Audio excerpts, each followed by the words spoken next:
വാഴും എൻ്റെ യേശുനാഥൻ, എന്നുമെന്നും അവൻ എന്നെ വഴി നടത്തും.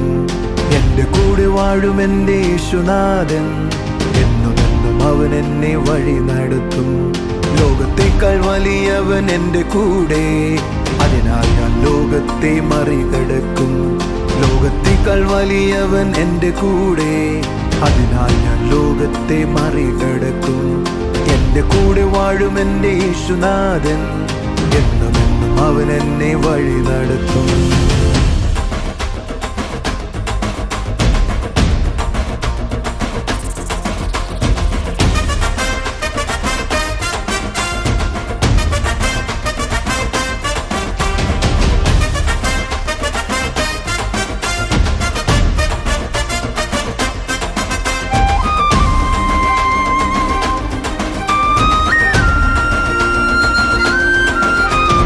അസാധ്യമായത് എന്തുണ്ട്?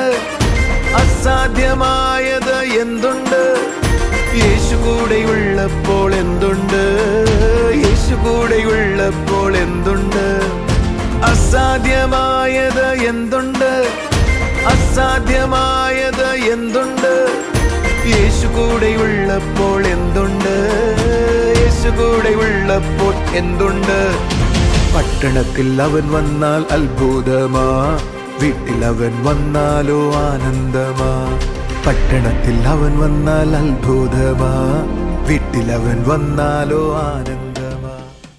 TV പ്രേക്ഷക സംഗമം എറണാകുളത്ത് ജൂലൈ 16 രാവിലെ 10:30 മുതൽ. സ്ഥലം ടൗൺ ഹാൾ, നോർത്ത് റെയിൽവേ സ്റ്റേഷന് സമീപം, എറണാകുളം. TV പ്രേക്ഷക സംഗമം കോഴിക്കോട് ജൂലൈ 17 രാവിലെ 10:30 മുതൽ. സ്ഥലം നളന്ദ ഓഡിറ്റോറിയം, കോഴിക്കോട്. TV പ്രേക്ഷക സംഗമം പാലക്കാട് ജൂലൈ 18 രാവിലെ 10:30 മുതൽ. സ്ഥലം മോത്തിമഹൽ കല്യാണ മണ്ഡപം, KSRTC ബസ് സ്റ്റാൻഡിനു സമീപം, ഷൊർണൂർ റോഡ്, നൂറണി. കർത്താവിൻ്റെ അതിവന്യനാമം മഹത്വപ്പെടുമാറാകട്ടെ. അനുഗ്രഹിക്കപ്പെട്ട ഒരു ദിവസം കൂടെ ദൈവിക സന്ദേശവുമായി നിങ്ങളുടെ മുൻപിലെത്തുവാൻ കർത്താവ് എന്നെ സഹായിച്ചതോർത്ത് ഞാൻ ദൈവത്തെ സ്തുതിക്കുകയാണ്. ദൈവരാജ്യത്തിലായിരിക്കുന്ന ഒരു വ്യക്തിയെക്കുറിച്ച് പറയുന്നത്, ആ വ്യക്തി പിന്നീട് താനായിരിക്കുന്ന അനുഭവത്തിൽ നിന്നും വ്യത്യസ്തമായ ഒരു അനുഭവത്തിലാണ് ആയിരിക്കുന്നത്. യേശുവിനെ എപ്പോഴൊരാൾ സ്വീകരിച്ചോ ആ സമയം മുതൽ ആ വ്യക്തി ദൈവരാജ്യത്തിലാണ് ആയിരിക്കുന്നത്. Hallelujah, thank you Jesus. അതായത് അന്നു മുതൽ ആ വ്യക്തിയുടെ ഭാഷ മാറും.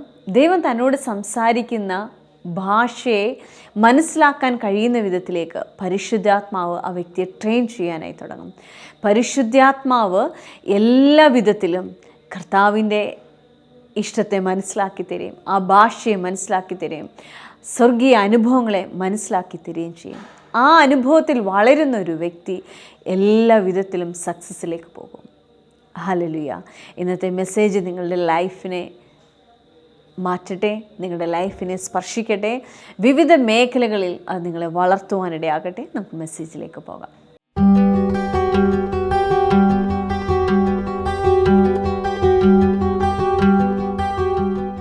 ഫിലിപ്പോസ് ശമരിയിൽ പട്ടണത്തിൽ ചെന്നു. 8-ാം അധ്യായം 4 മുതലുള്ള വാക്യങ്ങൾ. അതിൻ്റെ 8-ാം വാക്യത്തിൽ പറയുക, യേശുവിനെ കുറിച്ചും ദൈവരാജ്യത്തെക്കുറിച്ചും പ്രസംഗിച്ചപ്പോൾ അവിടെയുള്ള പിശാച് ബാധിച്ചവർ വിടുവിക്കപ്പെട്ടു. ആ ശമരിയ പട്ടണത്തിൽ മുഴുവൻ മഹാസന്തോഷം ഉണ്ടായി. ഒരു നല്ല ഹല്ലേലൂയ പറ. ഗൗരവമുള്ള കാര്യം ഒന്ന് കരമുയർത്തി പറഞ്ഞ്, ഞാൻ യേശുവിൽ വിശ്വസിച്ചപ്പോ എനിക്കെന്തോ ഉണ്ടായി? ഞാൻ എവിടേക്ക് പ്രവേശിച്ചു? ഞാൻ ദൈവരാജ്യത്തിനകത്തേക്ക് പ്രവേശിച്ചു. ഇതൊരു വലിയ കാര്യമാണ്.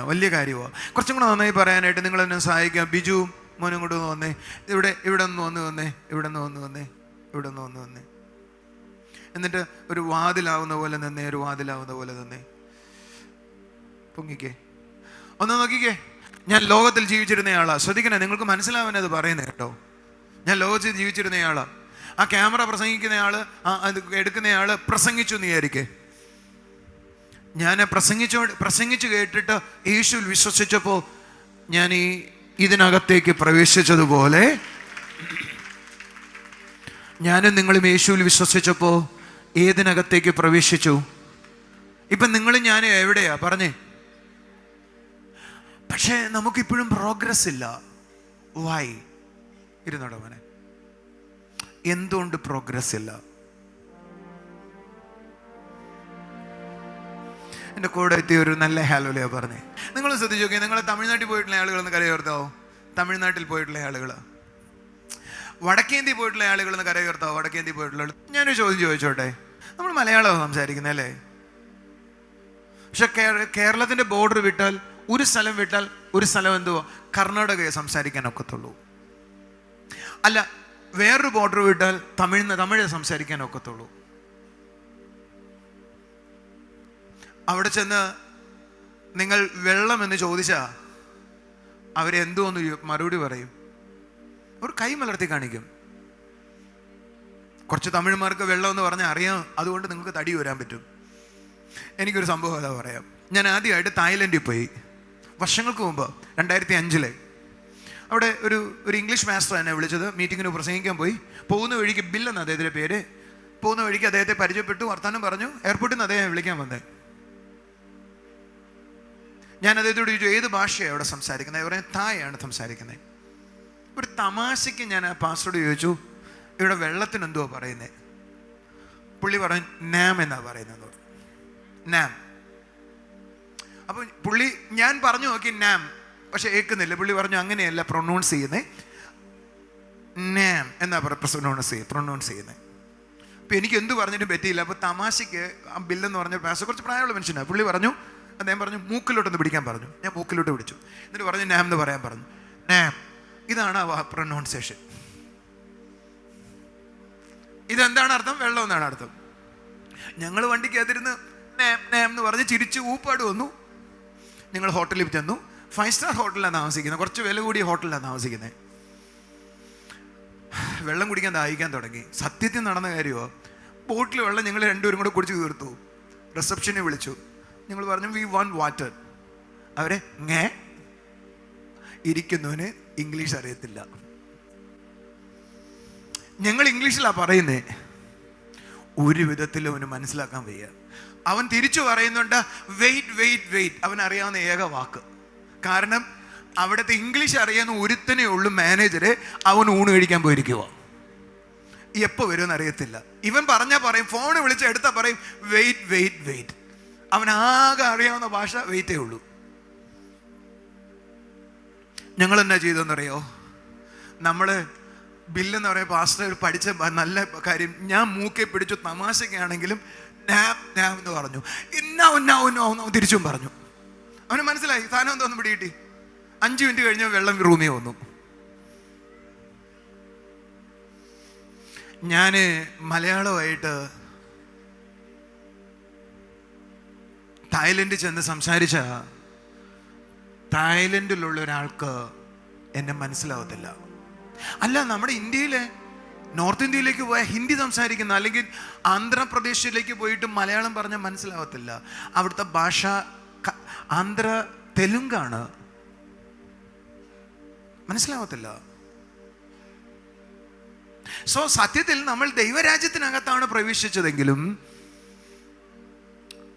ആ രാജ്യത്തിനകത്തെ ഭാഷ അറിയാത്തിടത്തോളം കാലം ആ രാജ്യത്തിലെ സക്സസിൽ എനിക്ക് ജീവിക്കാനായി കഴിയത്തില്ല.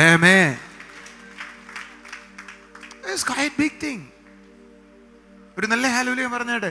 ആ രാജ്യത്തിനകത്ത് കയറിയാൽ ദൈവരാജ്യത്തിനകത്താ, പക്ഷെ ദൈവരാജ്യത്തിന്റെ ഭാഷ ആർക്കും മനസ്സിലാകണം? എനിക്ക് മനസ്സിലാവണം എന്ന് പറഞ്ഞാൽ ആ രാജ്യത്തിൽ ഉപയോഗിക്കുന്ന ഭാഷയുണ്ട്. ആ ഭാഷ മലയാളമാണോ? മലയാളം ദൈവത്തിന് മനസ്സിലാവത്തില്ല എന്നല്ല എൻ്റെ അർത്ഥം. പക്ഷെ ദൈവം നമ്മളോട് സംസാരിക്കുന്നത് നമുക്ക് മനസ്സിലാകണം. ഞാൻ നിങ്ങളോട് പറയാം, ഒരു ചോദ്യം ചോദിക്കാം. നിങ്ങൾക്ക് എത്ര പേർക്ക് ദൈവത്തിന്റെ ഭാഷ മനസ്സിലാവുന്നുണ്ട്? ബ്രദറെ, ദൈവം എന്നോട് മലയാളത്തിലാണ് സംസാരിക്കുന്നത്, ഞാൻ ഇല്ലെന്ന് പറഞ്ഞില്ല. ദൈവം എന്നോട് ഇംഗ്ലീഷിലാണ് സംസാരിക്കുന്നത്, വിരോധമില്ല. തമിഴിലാണ് പറയുന്നത്, വിരോധമില്ല. അങ്ങനെയൊക്കെ ദൈവത്തിന് സംസാരിക്കാൻ പറ്റും. പക്ഷേ ദൈവരാജ്യത്തിനകത്ത് ഞാൻ പ്രവേശിച്ചു കഴിഞ്ഞാൽ ദൈവം എന്നെ നടത്തണമെങ്കിൽ ആ നടക്കുന്ന നിമിഷം നടത്തപ്പെടേണ്ടതിനെ ദൈവത്തിൻ്റെ ലാംഗ്വേജ് ഞാൻ കൈകാര്യം ചെയ്യാൻ തുടങ്ങുമ്പോഴാണ് സക്സസ്സിലേക്ക് എനിക്ക് വരാൻ പറ്റുന്നത്, പ്രോഗ്രസീവ് ആകാനായി പറ്റുന്നത്. ഞാൻ ദുബായിൽ നമുക്കൊരു കൊച്ചു ചർച്ച ഉണ്ട്. ഞാനവിടെ ഇംഗ്ലീഷിലാണ് പ്രസംഗിക്കുന്നത്. എനിക്ക് 10ാം ക്ലാസ്സിൻ്റെ വിദ്യാഭ്യാസമേ ഉള്ളൂ. അപ്പോൾ അതിൻ്റെ വെക്കാബുലറി എനിക്കുള്ളൂ, അത്ര വാക്കുകൾ എനിക്ക് പരിചയമുള്ളൂ. പക്ഷേ ഞാൻ ഇംഗ്ലീഷിലേ പ്രസംഗിക്കത്തുള്ളൂ. ഞാൻ ഓരോ ദിവസം ഇംഗ്ലീഷ് ബൈബിൾ വായിക്കുകയും പുതിയ വാക്കുകൾ കണ്ടെത്തുകയും ആ വൊക്കാബുലറി ഉപയോഗിച്ച് പ്രസംഗിക്കാൻ ശ്രമിക്കുകയും ഇപ്പോൾ ചെയ്യുന്നുണ്ട്. കുറച്ചും കൂടെ മെച്ചമായിട്ടുണ്ട് ഞാൻ പഴയതിനേക്കാളും. നിങ്ങൾ എൻ്റെ കൂടെ ഉണ്ടോ? മലയാളത്തിൽ എനിക്ക് പറയുമ്പോൾ എൻ്റെ വിഷയങ്ങൾ എന്തൊക്കെയാണോ എക്സ്പ്രസ് ചെയ്യാൻ പറ്റുന്നത് അതുപോലെ എനിക്ക് പറ്റുന്നില്ല. പക്ഷേ എനിക്ക് പറയാൻ പറ്റുന്നുണ്ട്. അതിൻ്റെ കാരണം ഏകദേശം 10 പേരിൽ കുറയാതെ ഇംഗ്ലീഷ് മാത്രം അറിയുന്ന ആളുകൾ അവിടെ ഇരിക്കുന്നത്. അവർക്ക് വേണ്ടിയാണ് ഞാൻ പ്രസംഗിക്കുന്നത്. ഒരാൾ മലയാളത്തിൽ ട്രാൻസ്ലേറ്റ് ചെയ്യും.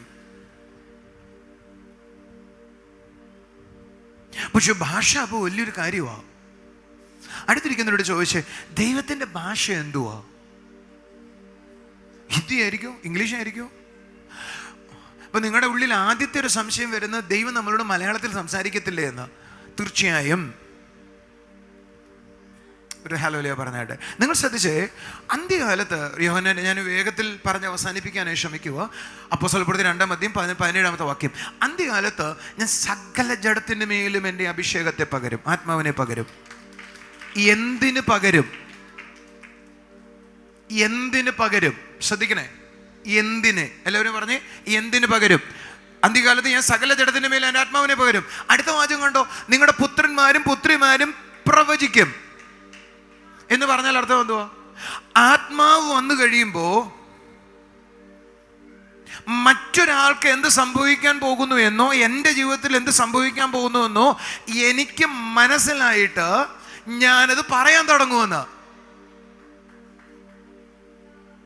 ആത്മാവ് വന്നു കഴിയുമ്പോൾ എനിക്ക് എന്താ സംഭവിക്കാൻ പോകുന്നു എന്നോ മറ്റൊരാൾക്ക് എന്താ സംഭവിക്കാൻ പോകുന്നു എന്നോ എനിക്ക് മനസ്സിലാക്കും. കുറച്ചും കൂടെ നന്നായി പറയാം, കാണാനും കേൾക്കാനും തുടങ്ങിയിട്ട് ഞാനത് പറയാൻ തുടങ്ങുമെന്ന്. അതിൻ്റെ പേരാണ് പ്രവചിക്കുമെന്ന് പറയുന്നത്.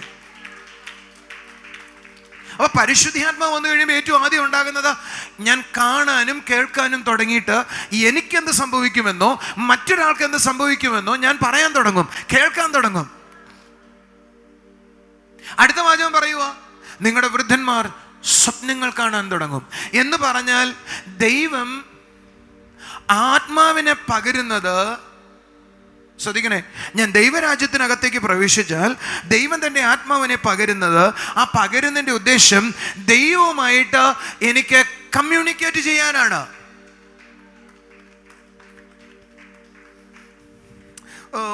ഒരു ഹല്ലേലൂയ പറഞ്ഞേട്ടെ മോനങ്ങോടാ. നിങ്ങളൊന്ന് ശ്രദ്ധിച്ചേ, ഭയങ്കര ഒരു കാര്യമാണ് പറയാൻ പോകുന്നത്. ഇയാൾ യേശുവിനെ അറിഞ്ഞു. ഇയാളിപ്പോൾ എവിടെയായി?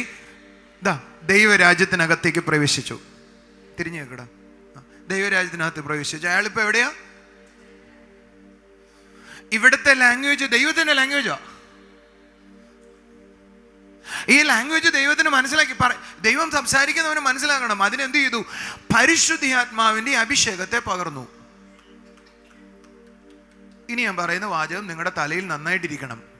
കുറച്ചും കൂടെ നന്നായി പറഞ്ഞ്, ദൈവം സംസാരിക്കുന്ന മനസ്സിലാകാൻ ദൈവം നമ്മുടെ ഹൃദയത്തിനകത്ത് ഒരു ഡിവൈസ് സൃഷ്ടിച്ചു വെച്ചു, അല്ലെങ്കിൽ ഒരു ഡിവൈസ് ഉണ്ടാക്കി വെച്ചു. എന്താ ഞാൻ പറഞ്ഞേ? ഒരു ഉദാഹരണം, ഒരു ഫോണും തന്നെ അവിടെ ഒന്ന് ശ്രദ്ധിച്ചേ. ഇത് എയർടെല്ലിൻ്റെ ഫോണാണ്. നിങ്ങൾക്ക് ഈ നമ്പർ അറിയാമെങ്കിൽ നിങ്ങൾ എവിടെ നിന്ന് വിളിച്ചാലും ഇത് ബെല്ലടിക്കാൻ തുടങ്ങും. ഒരു നല്ല ആമേൻ പറ. ഇതിനകത്ത് കിടക്കുന്ന എയർടെല്ലിൻ്റെ സിമ്മാണ്. ഈ സിം ഇതിനകത്ത് ഇട്ടത് കൊണ്ടാണ് ഒരാൾ വിളിച്ചപ്പോൾ ഈ ഫോണിനെ റെസ്പോണ്ട് ചെയ്യാൻ പറ്റുന്നത്.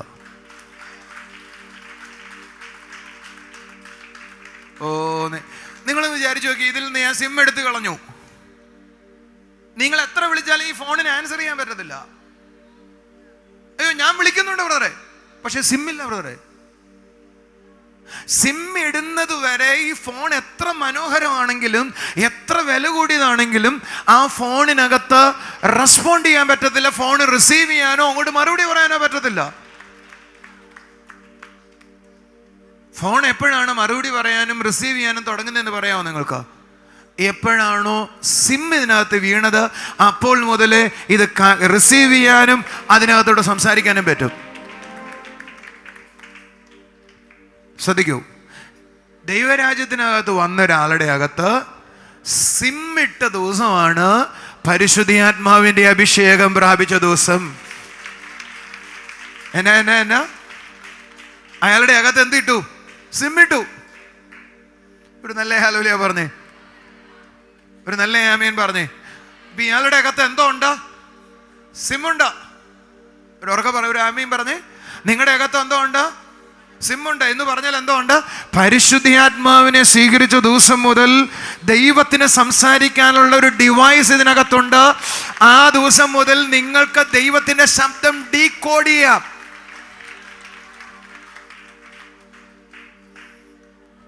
നിങ്ങളൊന്ന് ശ്രദ്ധിച്ചു നോക്കിയേ, ശ്രദ്ധിച്ച് കേൾക്കണേ ഞാൻ പറയുന്നത്. നിങ്ങളൊരാളെ ഫോൺ വിളിക്കുക, ജസ്റ്റ് ഉണ്ടോ അവിടെ മൈക്കില് ഒന്ന് സംസാരിക്കാമോ?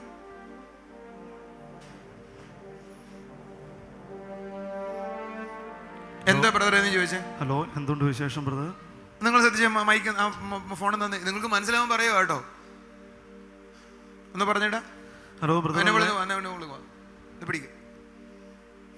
എന്തുകൊണ്ട് ബ്രദറെ വിശേഷം എന്ന് ചോദിക്കേ. ഹലോ, എന്തുണ്ട് ബ്രദറെ വിശേഷം? ഇങ്ങനൊരു ശബ്ദം ഇതിനകത്ത് വന്ന് കയറി ഇത് സംസാരിക്കുകയാണോ ചെയ്യുന്നേ? അല്ല, അങ്ങനെയല്ല. ഇവൻ സംസാരിക്കുന്ന ശബ്ദം വേറൊരു ഫോർമാറ്റിലായിട്ട് നമുക്ക് കേൾക്കാൻ പറ്റാത്തൊരു ഫോർമാറ്റിൽ അത് വന്ന് കയറിയിട്ട് ഇതിനകത്തുനിന്ന് അത് ശരിക്ക് പുറത്തു വരികയാ ചെയ്യുന്നേ. ആണോ അല്ലയോ? ജസ്റ്റിൻ ബ്രദർ സംസാരിക്കുന്ന ശബ്ദം ആ സമയത്ത് വേറെ ഫോർമാറ്റിലാകും. അത് നമുക്ക് കേട്ടാ പിടികിട്ടത്തില്ല. ഈ ഫോൺ എന്തിനാ വെച്ചിരിക്കുന്നതെന്ന് ചോദിച്ചാൽ ആ സംസാരത്തെ ഡീകോഡ് ചെയ്തിട്ട് നമുക്ക് മനസ്സിലാക്കാനാണ് ഈ ഡിവൈസ് വെച്ചിരിക്കുന്നത്. ഇത് കൂടുതൽ സിമ്പിൾ ആക്കാൻ പറ്റത്തില്ല. നിങ്ങൾക്ക് മനസ്സിലായെന്ന് ഞാൻ വിശ്വസിക്കുന്നത്. മനസ്സിലായിരുന്നു കൈ ഓടിച്ചു ആമേൻ പറഞ്ഞേ. ഈ ഫോണിന് ഇത് ഡീകോഡ് ചെയ്യണമെങ്കിൽ ആ ഭാഷ ഈ ഫോണിന് മനസ്സിലാകുന്ന ഭാഷയാകണം. എങ്കിൽ മാത്രമേ ഈ ഭാഷ എനിക്ക് കേൾക്കുന്ന വിധത്തിൽ ഇത് ഡീകോഡ് ചെയ്യാനായി പറ്റത്തുള്ളൂ, എനിക്ക് മനസ്സിലാകത്തുള്ളൂ. എന്തിനാ ഇത്രയും ഞാൻ പറയുന്നതെന്നറിയോ? ഒരാളുടെ വളർച്ച മെഷർ ചെയ്യുന്നത് അയാളും ദൈവവും തമ്മിലുള്ള ബന്ധമാണ്. ആ ആളും ദൈവമുള്ള ബന്ധം മെഷർ ചെയ്യുന്നത് അയാൾ എത്രത്തോളം ദൈവത്തെ കേൾക്കുന്നു എന്നതിന് അടിസ്ഥാനപ്പെട്ടായിരിക്കുന്നത്. ദൈവത്തെ ഒരാൾ എത്രയധികം കേൾക്കുന്നുവോ അത്രയധികം അയാൾക്ക് ദൈവം വളർച്ച കൊടുക്കാനായി തുടങ്ങും. ദൈവത്തിന് നിങ്ങളോട് സംസാരിക്കാൻ വേണ്ടിയിട്ടാണ് നിങ്ങളുടെ അകത്ത് ഒരു ഡിവൈസസ് ഫിറ്റ് ചെയ്തിരിക്കുന്നത്. അതിനെ വിളിക്കാം പരിശുദ്ധാത്മാവ് എന്ന് വിളിക്കാം. ഒരു നല്ല ആമേൻ പറഞ്ഞേ. പരിശുദ്ധാത്മാവ് നമ്മുടെ അകത്ത് വന്നത് ദൈവത്തിന്റെ ശബ്ദം എനിക്ക് മനസ്സിലാക്കി തരാനാണ്, റിസീവ് ചെയ്യാനാണ്. വേദപുസ്തകം പറയുന്നത് ശ്രദ്ധിക്കൂ, വേദപുസ്തകം പറയുന്നത് ജഡീക മനുഷ്യൻ ദൈവത്തിന്റെ ശബ്ദം കേൾക്കത്തില്ല, ആത്മീയനായ മനുഷ്യൻ ദൈവത്തിന്റെ ശബ്ദം കേൾക്കും. അതിന്റെ ഉള്ളിൽ ആത്മാവ് വന്നതുകൊണ്ട് ഇവൻ ദൈവത്തിന്റെ ശബ്ദം കേൾക്കുന്നത്. ഇനിയാണ് പ്രാധാന്യമുള്ളത്. ഈ ഡിവൈസിനകത്തേക്ക് ദൈവശബ്ദം വന്ന് നമ്മളതിനെ ഡീകോഡ് ചെയ്യണം. എനിക്ക് ഭാഷ അറിയുമെങ്കിൽ മാത്രമേ എനിക്ക് ദൈവമായിട്ടൊരു കമ്മ്യൂണിക്കേഷൻ ഉണ്ടാകത്തുള്ളൂ, എനിക്കത് മനസ്സിലാക്കാൻ കഴിയത്തുള്ളൂ. കർത്താവിനോട് സംസാരിക്കുന്നത് എന്താണെന്ന് എനിക്ക് തിരിച്ചറിയത്തുള്ളൂ. ഇല്ല എങ്കിൽ ഞാൻ കാണുന്ന ദർശനത്തെയോ അല്ലെങ്കിൽ സ്വപ്നങ്ങളെയോ ദൈവം എന്നോട് സംസാരിക്കുന്നതിനെയോ ഞാൻ നിസ്സാരമെന്ന് കാണുവാനിടയായിത്തീരും. ആമേൻ. കർത്താവ് നമ്മളോട് സംസാരിക്കുന്നുണ്ട്, അതിനെ ഗ്രഹിച്ചാട്ടെ, അതിൽ വളർന്നാട്ടെ. ആമേൻ. ആ കമ്മ്യൂണിക്കേഷനെ എത്രത്തോളം മനസ്സിലാക്കുന്നു അത്രത്തോളം എൻ്റെ ലൈഫ് സക്സസ്സിലേക്ക് വരും. കർത്താവ് നിങ്ങളെ സക്സസ്സിലേക്ക് കൊണ്ടുപോകട്ടെ. ആമേൻ. ആ ഭാഷയെ മനസ്സിലാക്കുവാൻ തക്കവണ്ണം പരിശുദ്ധാത്മാവ് നിങ്ങളെ നടത്തട്ടെ, ട്രെയിൻ ചെയ്യട്ടെ. ആമേൻ. കർത്താവ് അനുഗ്രഹിക്കട്ടെ. നമുക്കിനി ചില സാക്ഷ്യങ്ങളിലേക്ക് പോകാം.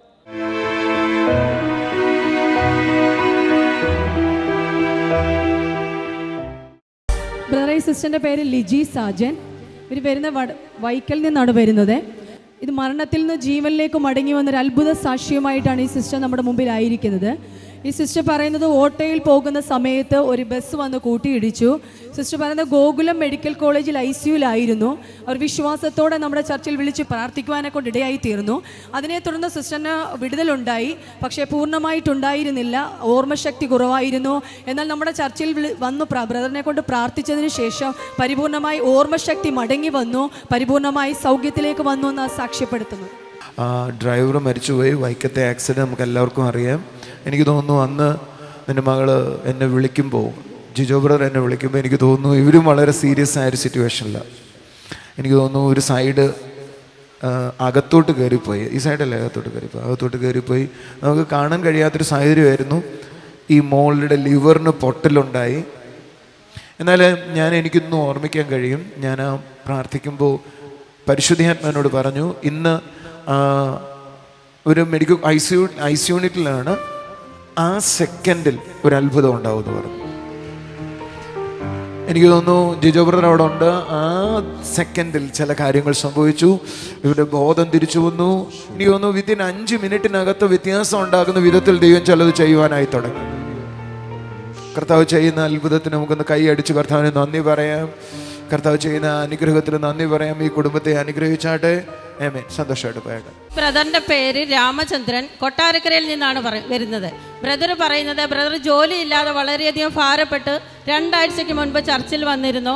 അന്ന് ആ ജോലിക്ക് വേണ്ടി പ്രാർത്ഥിച്ചിട്ടാണ് പോയത്. ബ്രദർ പറയുന്നത് ഞായറാഴ്ച വേണ്ടി പ്രാർത്ഥിച്ചു, എന്നാൽ വെള്ളിയാഴ്ച തന്നെ ഒരു ജോലി ശരിയായെന്നാണ് പറഞ്ഞത്. അനുഗ്രഹിക്കപ്പെട്ട ജോലി കൊടുത്തതിന് കയ്യിൽ കടിച്ചെന്ന് കർത്താവിന് നന്ദി പറഞ്ഞേ. ജോലിയില്ലാതെ എത്ര നാളായിട്ടിരിക്കുമായിരുന്നു? ഇത് കൊച്ചുമോനാണോ? 4 കൊല്ലമായി. അയ്യോ, കൊച്ചു കാര്യമല്ലല്ലോ. 4 കൊല്ലമായി ജോലിയില്ലാതിരിക്കുന്നു.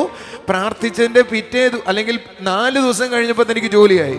ഒന്ന് ചോണയായിട്ട് കൈയടിക്കേണ്ട കാര്യം അത്. ഒന്ന് സന്തോഷത്തോടെ കൈയടിച്ചേ. ആമീൻ പറഞ്ഞേ. ഈ അങ്കിളുടെ പേര് സന്തോഷം എന്നാണ്. ആന്റിയുടെ പേര് റീന. കരിക്കകം എന്ന സ്ഥലത്തു നിന്ന് വരുന്നു.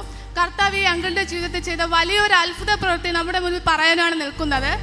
ഈ അങ്കിൾ എയർപോർട്ടിൽ ഒരു പ്രൈവറ്റ് കമ്പനിയിലാണ് ജോലി ചെയ്യുന്നത്. വർക്ക് ചെയ്യുന്ന സ്ഥലത്ത് ചില തർക്കങ്ങളെ തുടർന്ന് ഒരു വ്യക്തി അങ്കിളിനെതിരെ കള്ളക്കേസ് കൊടുത്തു. അങ്കിൾ അയാളുടെ കയ്യിൽ നിന്ന് പൈസ കടം വാങ്ങിയെന്ന് പറഞ്ഞാണ് പോലീസ് സ്റ്റേഷൻ കംപ്ലൈൻറ്റ് കൊടുത്തത്. അങ്കിൾ അവിടെ ഹാജരായി. അപ്പോൾ പോലീസ് ധാരാളം മർദ്ദിച്ചു എന്നാണ് പറയുന്നത്. കൂടാതെ പൈസ തിരിച്ച് നൽകാമെന്ന് പറഞ്ഞ് എഴുതി ഒപ്പിട്ട് വാങ്ങി. അങ്കിൾ ആ സമയം ചർച്ചിലെ ഒരു ലീഡറിനെ വിളിച്ചു പ്രാർത്ഥിച്ചു. അത്ഭുതം എന്ന് പറയട്ടെ ബ്രദറെ, കർത്താവ് വലിയൊരു അത്ഭുതമാണ് പ്രവർത്തിച്ചത്. പൈസ തിരിച്ച് നൽകേണ്ടി വന്നില്ല. കൂടാതെ കേസ് കൊടുത്ത ആ വ്യക്തി തന്നെ പിൻവലിച്ചു എന്നാണ് പറയുന്നത്. യേശു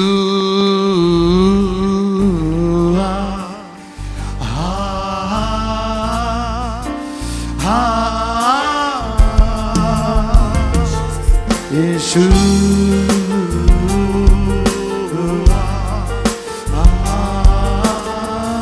താങ്ക് യു. സന്തോഷമായിട്ട് പോയട്ടെ. കരുതിയല്ലോ. ഈ ബ്രദറിന്റെ പേര് വിജയരാജ് എന്നാണ്. മലയക്കീഴ് എന്ന് പറയുന്ന സ്ഥലത്ത് നിന്നാണ് ബ്രദർ വരുന്നത്. കഴിഞ്ഞ 4 മാസത്തോളമായിട്ട് ബ്രദറിന് ശാരീരികമായി ഒത്തിരി പ്രയാസങ്ങളുണ്ടായിരുന്നു. ശരീരം പെട്ടെന്ന് തളർന്നു പോകും, ക്ഷീണം, ഇങ്ങനെ ഒത്തിരി പ്രയാസത്തോടെ ആയിരുന്നു വരുന്നത്. ഈ സമയങ്ങളിലെല്ലാം ബ്രദർ പെട്ടെന്ന് വീണു പോകുമായിരുന്നു. എന്നാൽ ബ്രദർ പറയുന്നത് 2 ആഴ്ച മുൻപേ വന്ന് ബ്രദറിൻ്റെ അടുത്ത് ഒന്ന് പ്രാർത്ഥിച്ചു. അതിനുശേഷം അങ്ങനെ ഒരു പ്രയാസമില്ല, പൂർണ്ണമായി സൗഖ്യമാക്കി എന്നാണ് സാക്ഷി. മിറക്കിൾ സൺഡേ കൊല്ലത്ത് ജൂലൈ 14 രാവിലെ 8 മണി മുതൽ. സ്ഥലം district library hall, Sopanam auditorium. Miracle Sunday അഞ്ചലിലും പാറശാലയിലും. ജൂലൈ 21 രാവിലെ 8:30 മുതൽ Jesus world worship centre Anchal. വൈകുന്നേരം 4:30 മുതൽ ഷീല കല്യാണ മണ്ഡപം പാറശാല. മിറക്കിൾ സൺഡേ തിരുവനന്തപുരത്ത് ജൂലൈ 28 രാവിലെ 11 മണി മുതൽ. സ്ഥലം AJ ഹാൾ, കുമാരപുരം. ദൈവിക അനുഭവങ്ങളെല്ലാം എത്ര അനുഗ്രഹമാണ്. അതൊരു കുഞ്ഞു തലവേദന മാറിയാലും അല്ലെങ്കിൽ ഒരു കാലുവേദന മാറിയാലും അത് സൂപ്പർ നാച്ചുറലാണ്. കർത്താവ് നമ്മളെ സ്പർശിക്കുന്നതോർത്ത്, ദൈവത്തിൻ്റെ സൗഖ്യത്തെ ധാരമായി നമ്മുടെ മേൽ പകർന്നതോർത്ത് നമുക്ക് ദൈവത്തെ സ്തുതിക്കാം. നമുക്കൊരു നിമിഷം പ്രാർത്ഥിക്കാം. രോഗികളായിരിക്കുന്നവർ വിശ്വാസത്തോടെ കൈകൾ വെച്ചാട്ടെ. രോഗമുള്ള ഭാഗത്ത് കൈകൾ വെച്ചാട്ടെ. നിങ്ങളുടെ ഹൃദയത്തിൽ നിന്ന് ആ വിശ്വാസം ഉയരുവാനിടയായി തീരട്ടെ. അല്ല, പ്രശ്നത്തിലായിരിക്കുന്നവർ, പ്രയാസത്തിലായിരിക്കുന്നവർ, ജയമുള്ളൊരു ജീവിതമില്ല എന്ന് പറയുന്നവർ, പല മേഖലയിലും തോൽവിയായിരിക്കുന്നവർ, മുൻപോട്ട് പോകാൻ കഴിയുന്നില്ല എന്ന് പറയുന്നവർ, വിശ്വാസത്തോടെ ജീവിക്കുന്നൊരു ദൈവത്തെ അനുഭവിച്ചുകൊണ്ട് ആ മേഖലയെ അതിജീവിച്ചാട്ടെ. കർത്താവേ, നിൻ്റെ കൃപയ്ക്കായി നന്ദി പറയുന്നു. രോഗികളായിരിക്കുന്നവർക്കായി ഞാൻ പ്രാർത്ഥിക്കുന്നു കർത്താവേ. യേശുവിൻ്റെ നാമത്തിൽ പ്രാർത്ഥിക്കുന്നു കർത്താവേ.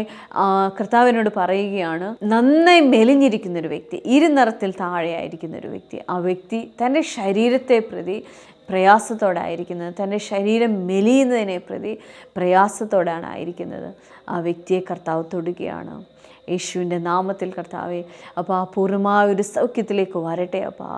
തൻ്റെ ശരീരത്തോട് ബാധിക്കുന്ന എല്ലാ ഇരുട്ടിൻ്റെ പ്രയാസങ്ങളും നീങ്ങിപ്പോകട്ടെ അപ്പാ, നീങ്ങിപ്പോകട്ടെ അപ്പാ, നീങ്ങിപ്പോകട്ടെ അപ്പാ. അതേപോലെ തന്നെ മനസ്സിനൊരു മാറ്റമുണ്ടാകണം. പെട്ടെന്ന് ഡിപ്രസ്ഡ് ആകുന്നു, പെട്ടെന്ന് ദേഷ്യം വരുന്നു, പെട്ടെന്ന് ഇമോഷണൽ ആകുന്നു. ആ വ്യക്തിയെ കർത്താവ് സൗഖ്യമാകും. ആ വ്യക്തിയുടെ മനസ്സിനെ കർത്താവ് സൗഖ്യമാക്കിയാണ്.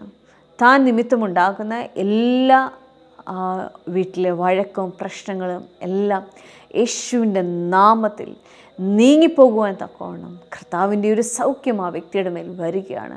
കർത്താവേ, നിൻ്റെ കൃപയ്ക്കായി നന്ദി പറയുന്നു കർത്താവേ. ഞങ്ങളെ കാണുന്ന കുടുംബങ്ങളിൽ അപ്പോൾ അവിടുത്തെ കരം ചലിക്കണമപ്പാ, അവിടുത്തെ കൃപ ചലിക്കണമപ്പാ. കർത്താവേ, ഓരോ വ്യക്തികളും സൗഖ്യത്തിലേക്ക് വരട്ടെ അപ്പാ, ശാരീരിക സൗഖ്യത്തിലേക്കും കർത്താവേ മാനസിക സൗഖ്യത്തിലേക്കും വരട്ടെ അപ്പാ. കർത്താവെ, തൊടുന്നതിലെല്ലാം നന്മയുണ്ടാകട്ടെ, അനുഗ്രഹമുണ്ടാകട്ടെ, ദൈവിക ബ്ലെസ്സിങ്ങിലേക്ക് വരട്ടെ അപ്പാ. യേശുവേ, അവിടുന്ന് ചെയ്യുന്ന കൃപയ്ക്കായി സ്തോത്രം. സ്വർഗീയ പിതാവേ, അവിടെ ഞങ്ങളുടെ പ്രാർത്ഥന കേട്ടതിനായി സ്തോത്രം. യേശുവിൻ്റെ നാമത്തിൽ തന്നെ ആമേൻ. എല്ലാവിധമായ നന്മകൾ കൊണ്ടും കർത്താവ് നിറയ്ക്കട്ടെ. God bless you. ആമേൻ.